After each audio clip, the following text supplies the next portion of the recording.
That was one of the biggest things that they look for in our partnership, and we hear it all the time from them, is the fact that we get embedded. We really try to sink our teeth into the business. What is the profile of client that you guys are looking for in Sunnyside? We typically work with brands that are doing anywhere between $5 and $100 million a year in annual revenue. We can apply it in different ways that make sense for where they are as a business in terms of how mature they are. Have you noticed a certain type of strategy with marketing that really works well that you would be able to tell us about? Thinking about the business as a whole, so connecting parts of the business together, building a bridge between, say, the marketing team, the creative team, the e-commerce team, helping everybody sort of get on the same page.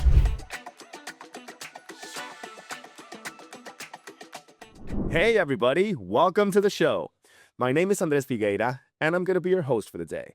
This show is brought to you by the Global Talent Company, helping fast-growing teams hire exceptional remote talent from Argentina, South Africa, and beyond. We connect companies with world-class professionals who bring skill, reliability, and a global perspective to every role. And just for our listeners, we're offering an exclusive 10% discount on your first hire. All you need to do is visit globaltalent.co, click Start Hiring, and mention the podcast listener discount when we reach out. And today, with me here, I am speaking with Matt Raminick, founder and CEO of Sunnyside, a performance marketing agency that specializes in working with lifestyle brands. So with that said, Matt, it's a pleasure to have you on the episode, man. How are you doing? I'm doing great. Thanks for having me. No problem at all. We're very excited that we were able to make this work. And just so that we can hit the ground running, Matt, would you be able to tell us a bit more about your background, how you came to found and begin Sunnyside, and yeah, what Sunnyside is in your own words? Yeah, of course. So sure, the short of it is I spent close to 20 years or so working on the brand side. I actually have no prior agency experience, which was an interesting way to start an agency. But the thing though about it was that I worked with agencies for a long time, and I was in charge of hiring and managing and firing them. And so what I kept running into over that time was just that the agencies we'd work with were they were optimizing for things that mattered more to them than mattered to the business. They would show up with really great decks and impressive numbers and solid ROI, but we'd still be losing money somehow. And so while we're growing the top line, we were watching our margins erode. And so when I left the corporate life, started the agency, focused on working with the type of brands that personally I have experience with, which are a lot of clothing, accessories, lifestyle brands, surf, outdoor, action sports. And so the thing that sets us apart is, number one, we focus mostly on profitability as our North Star. Our team all come from brands as well. So we have most of our folks that work for Sunnyside, same thing, come from the brand side. And then, and then the other thing is just that, we're performance, but we're also, we're full service. So we do everything from brand awareness to conversion to retention. So depending on the type of client, and that's it. That's it in a nutshell. Okay, first of all, I love surfing lifestyle brands. So you hit home there with me because I believe I read in your summary that you've or in your experience that you've worked with like PacSun, Nixon, and all these types of known names in the area. Yeah, that's right. So I'm based in Southern California, where the surf industry is mostly centered. And so, my experience, I worked at Quicksilver for about 7, 8 years. I was at Volcom. PacSun was the last role that I had before I started the agency. Yeah. Well, when I graduated high school, my main dream was to go to California, and just for that vibe, for the surfing, for the styles, and that's like what I've pursued my whole life. So I'm loving this conversation, and I would love to know, how did you enter that area for lifestyle brands? Like, what was the first one you worked with, and how did you notice that was something you were really good at? Yeah, that's a great question. So I moved to California out of college to work in the music industry. So I got some experience there. When streaming music kind of took hold, and we watched the industry change, the writing was on the wall. There was not much money left in music. So I did the next thing that I'm passionate about, which is surfing and outdoor sports. And so honestly, I applied cold to a job at Quicksilver in 2007. got the job, and that was it. Entered the business as like a junior web designer, which I was Okay. what I was doing at the time. And so I made the switch to marketing a couple years after that, on the guidance of a really great supervisor boss that I had, who's a mentor of mine and still keep in close contact with. And so he really helped me to understand kind of my capabilities and see things from that type of perspective of more holistically and thinking about the business as a whole. And that really stuck with me. And so over time, yeah, I really leaned into it. Learned a lot on the job just from being in that type of environment. And yeah, so when I started the agency, it was just a continuation. It was, there was at the time, this is, 2020, there wasn't many agencies in this area or in general that were really focused on working with those types of brands. And so today we Mm. work with Brixton and Nixon and a brand called Municipal and Goodr Sunglasses. And so like we've taken our experience collectively and now we're applying it to some of these other types of brands that are in the same space. But I love the story, man, and how it really resonates with what you like. And in terms of what you have been doing with these lifestyle brands with Sunnyside, have you noticed a certain type of strategy with marketing that really works well that you would be able to tell us about or give an example of a campaign you ran or something like that? Yeah, not so much a campaign, but I'd say that the thing that has really worked well for us and that we're seeing a lot of success with right now is a focus on again profitability and thinking about the business as a whole. So connecting different parts of the business together, building a bridge between, say, the marketing team, the creative team, the e-commerce team, helping everybody sort of get on the same page. Because what what we commonly see is when we come in is that you have different units of the business kind of working in a silo, right? And this has been the case ever since I got into the industry, and it still is today. And so where a lot of agencies come in and they focus mostly on paid channels or Google ads or Meta or something like that. That's actually at the bottom of like what we do. We typically come in and we start with the numbers. We want to know the first person we want to talk to is usually the head of e-commerce and the CFO. It's like, okay, what are Okay. your goals? Like what's the P&L look like? And what's your margin at the moment? And how much are you spending and how effective is the spend? We layer that on top of the creative. Okay, how much creative is there? Like what ads are we running? And then at the same time, we're looking at what are the moments or the campaigns or the products that are going to help you achieve your goal, right? And usually one of two things happens. One, they have uh, a lot of things that they're trying to talk about at once, which is uh, it's never a good idea because when you put too many things in front of a customer at one time, nothing is important. Or there's just everyone has a different idea of like what they should be going after or like using as the catalyst to hit their goals. So the marketing team might want to run a campaign on a really cool product collection, but in actuality, the e-commerce buyer, the planning team, they didn't really buy much of that product. And so disconnect, right? So we come in and we try to solve that at the business level. Then from there, we're building ads, we're creating ads, and then executing at the channel. And so, yeah, I'd say that like that framework, which we call Profit 360, is kind of been the differentiator for us in helping these brands sort of recalibrate how they work. And then as you get that system into place, you have teams talking to each other. We get everyone in a room once a week. We're all looking at the same thing. That's when you start to see things really start to improve. So campaigns, different marketing tactics, all that kind of stuff feeds into that. But fundamentally, at the business level, that's our specialty is really coming in, and that applies to a brand doing $5 million a year or $50 million a year. Everyone has their own version of kind of some of this dysfunctional sort of cohesion or lack of between departments and teams, and so because of our experience working on the brand side, we've seen this stuff happen, and we've seen ways to how to fix it. And so that's been our differentiator since we've started, and really has made a big difference with some of the brands we work with. Okay, like as I was hearing you speak, I was also thinking about like that term. It's like you guys come in, you tidy everything a bit up a bit, and then you get everybody to communicate, and that gives more coherence in what is advertised or what is what's it called invested in order to get more sales or anything like that. Okay. That's And right. Yeah, when you have everybody focus on the same things and really getting behind the same stories and campaigns and messages, whatever, and everything's lining up from the website to the ads to the emails and everything else going on. It sounds really simple in practice, but it's hard to do because everyone, has their own goals and ideas, especially as the businesses get bigger and more complex.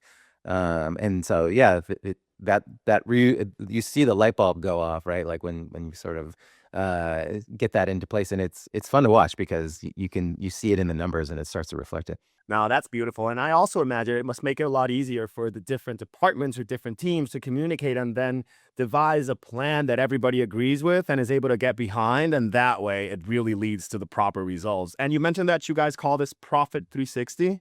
Yeah, yeah, we came up with this framework last year.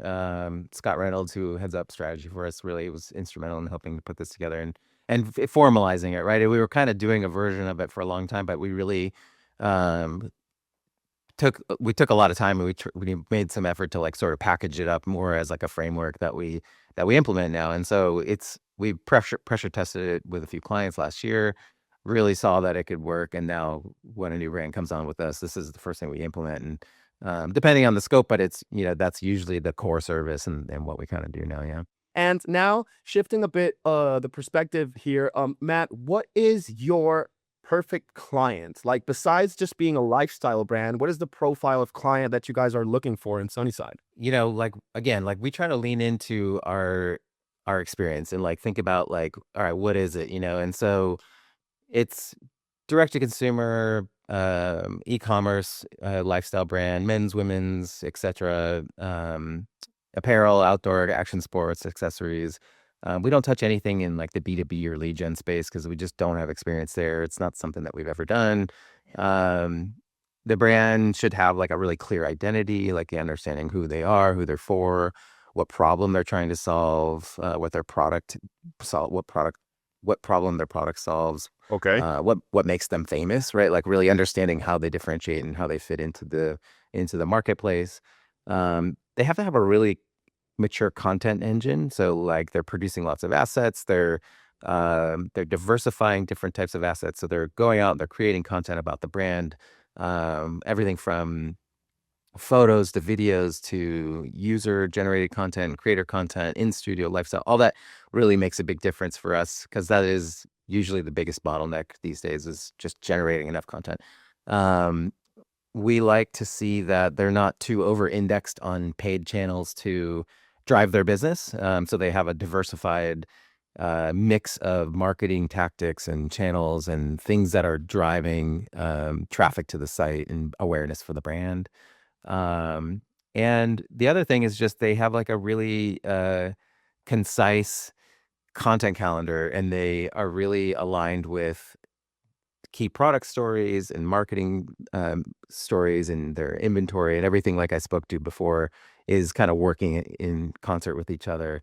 And so those are, a few of the number of sort of criteria we look for in a brand, but I'd say that those are some of the more important. And then again, like we typically work with brands that are doing anywhere between $5 and $100 million a year in annual revenue, and so it's a pretty big gap. But like I said before, the framework tends to lend itself to any brand in that range, and we can apply it in different ways that make sense for where they are as a business in terms of how mature they are. Of course. No, and really working with a brand who knows who they are saves up a lot of time in looking or searching for their identity if they didn't. And if they really can double down on creating content and having good things already made, I imagine it's like a playground for you guys because you have more tools and more things you can tinker with. And that just makes the job not only easier, but a lot more entertaining and something you really enjoy because needing to create it from scratch is, I believe, it's another beast in and of itself. Um, but also, Matt, how many clients do you guys manage per month, or is it a more of a long-term relationship that you guys withhold with them? How does that work? Yeah, we're proud of our retention rate. So we have some clients that have been with us for 5+ years. I think say that our average retention rate right now is probably like in the 2.5 year range. And so at any given time, though, we cap our client roster at about 15 clients. And so we try to make sure that who we work with, we're really intentional about partnering with them. We look at it as a long-term engagement. So yeah, it's not like exclusive to work with us, but it is, we try to be really intentional about who we work with based on our experience and what we know how to do. And it's not always a fit. We turn down stuff all the time and it's just Okay. not a mutual fit. And so for us, again, we want to be really confident in our abilities to affect change and positive outcomes with the type of clients we work with. Yeah. But now that we touched on this topic, I'd love to know also about your team, Matt. How many people do you have helping you out within Sunnyside, or how does your team look like? Yeah, good question. So we're a pretty small team. Like we're fully remote. We don't have an office. Everyone is kind of working at home. We get together once a quarter. More than that, like within the team in this area. And I'd say about half our team are in Southern California. The rest are kind of distributed around the country in the U.S. We have a core group that makes up like our client strategy and specialist team. And then we have like just a stable of contract and freelance associates that are kind of pulled in and out based on types of project or different engagement. So it's a small team. I mean, I think we have like maybe 15 total people on the team. And that's intentional. We try to keep it tight, just like our client roster. Like we don't want to, we feel that we do our best work with kind of like this is the sort of right size for us. And so, based on that, we try to keep it really tight. And I'd say also just like our client retention, we've had really great retention on the team side too. We have some folks who have been here for 3, 4, 5 years, and we're really proud to just the type of place we are to be. For us, it's a big deal to try to make it somewhere that's really world class for our employees. Yeah. And do you guys like literally embed yourselves in the companies that you're working with, parts of the team, and just make sure you're in there and in the know of everything that's going on? Yeah, thanks. That's a big deal for us because, like I said, we come from brands, so that's kind of how we're used to working. So, for example, this company Brixton that we work with now, lifestyle brand here in California, like that was one of the biggest things that they looked for in our partnership, and we hear it all the time from them is the fact that we get embedded. We really try to sink our teeth into the business, and we're in lockstep with the people inside the business. And so, we're coming into the office, we're getting together multiple times a week, and it's really, it's a partnership in the truest sense, because that's, again, like I think that's how you do your best work. And because of the way we tend to look at the business more holistically than maybe just an agency focused on paid media or ads or something, that's Okay. just naturally how it ends up playing out. And so that's for us, I think, one of the bigger differentiators for sure. It also makes it easier to apply the Profit 360 methodology that you guys have, because if you're in there, then you can actually see what's going on and apply it properly. But yeah, shout out to Brixton. Love their hats, love their board shorts. It's a nice brand, man. So cool. So, Yeah. so cool. It's a great brand. There's great people over there. We absolutely love working with those guys. It's so, and same for me, it's like when we get a client like that, it's like, yeah, okay, cool. This is a brand we know and love and we're fans of, just had been already. So yeah, it's awesome.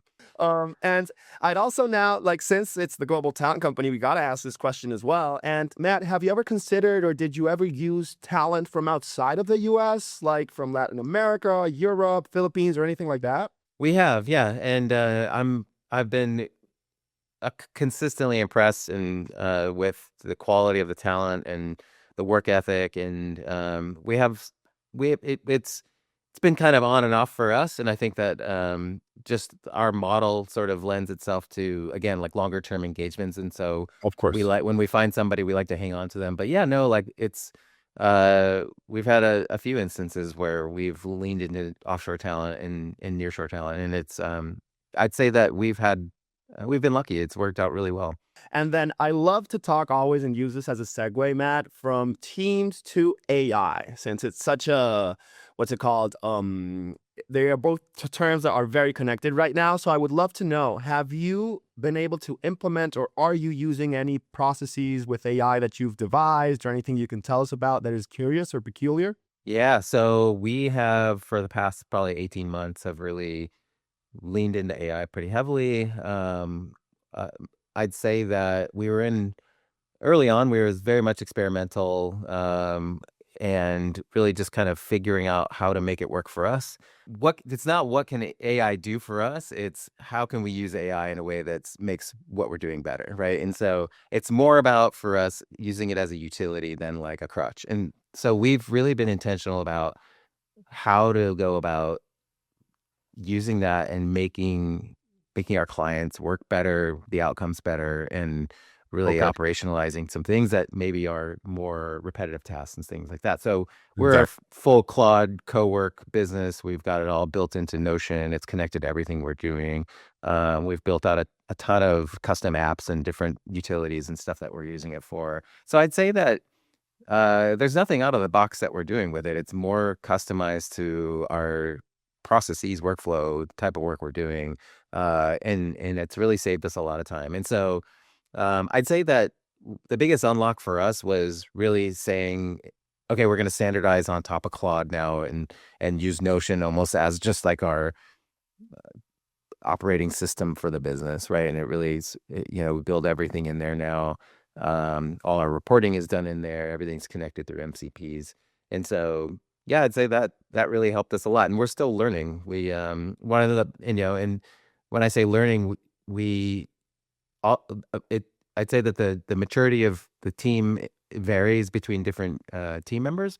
One of the big unlocks that we had was actually bringing in an AI consultant who's on retainer and is helping us every day, either get unstuck on something, helping to figure out a new way of using it, or just guiding the team in general and being a really good resource while also working on bigger projects that are maybe take more time, more intensity as far as the complexity of it and everything. But yeah, I'm a big believer. I do really feel like it has the capabilities to do a lot on behalf of our clients, but also for us internally, not just with processes and data and everything like that, but also on the creative side. We're experimenting and doing a lot with it now for creating ads and creating different types of assets that we need at scale and really helping to supplement a lot of the things that the brands are doing. And so that's also something we're super excited about. But it really is a thing that every day that passes, it stops being something new that's going on with AI. It's just that a lot of more people are implementing it, and we're just all learning at the same time how to make it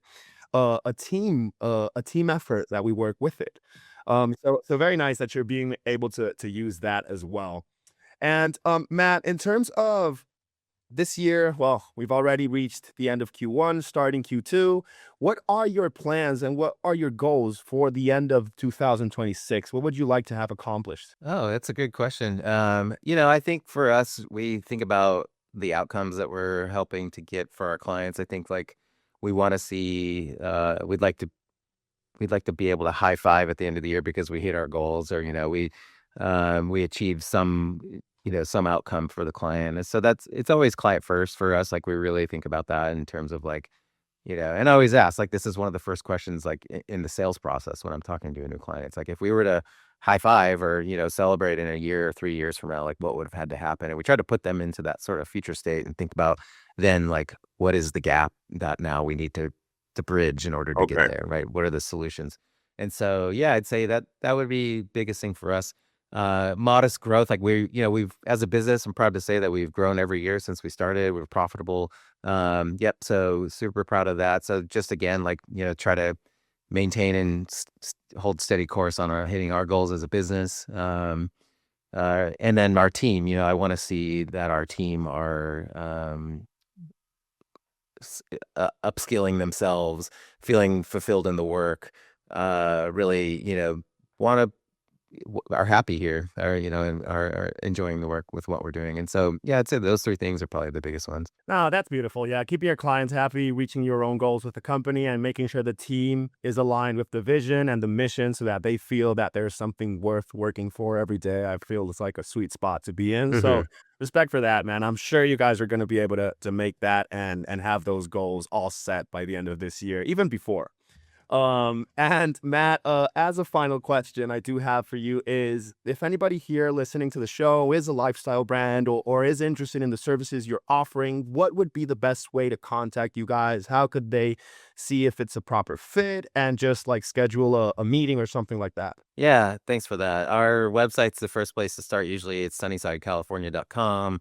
I'm super active on LinkedIn. Feel free to hit me up there, shoot me a DM. Always happy to jump on a call and chat through what we do and learn more about the business and how we can potentially help there. Awesome. So if anybody here is interested, you heard it here first, sunnysidecalifornia.com, right? That's right. Thanks. Amazing, amazing. But with that said, Matt, thank you so much for your time, bro, for hopping on here, telling us your story all about Sunnyside and what you guys are doing. Really appreciate it. And just, yeah, thank you once more. Thank you, Andreas. It's been great, man. Thank you. No problem at all, man. And to anybody who is here listening to us as well, we appreciate you coming on the show to hear all about the different personalities we're bringing on and the different industries that we're learning about. So with that said, have a good one.